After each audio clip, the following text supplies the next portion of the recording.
ये ज़ीरा जो था इसमें मैंने सिरका डाला है, तो ये ज़ीरे को मुदब्बर करने का तरीका है।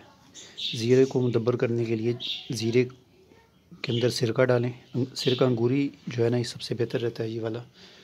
तो इसमें डालें ये सिरका अंगूरी और काफ़ी मिक़दार में डालें, उसको अच्छी तरह हल करें और फिर 2-3 दिन तक इस सिरके के अंदर इस ज़ीरे को रहने दें।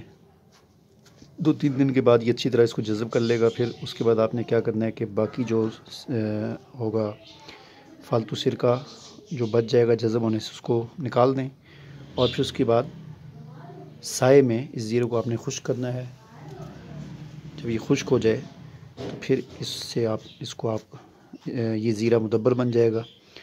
अगर बिल्कुल खुश्क ना हो कई दिन करने के बाद भी, तो फिर आप इसे हल्का सा भून सकते हैं तवे पे, ठीक है ना। तो ये ज़ीरा मुदब्बर हो जाएगा, इसे कहते हैं ज़ीरा मुदब्बर।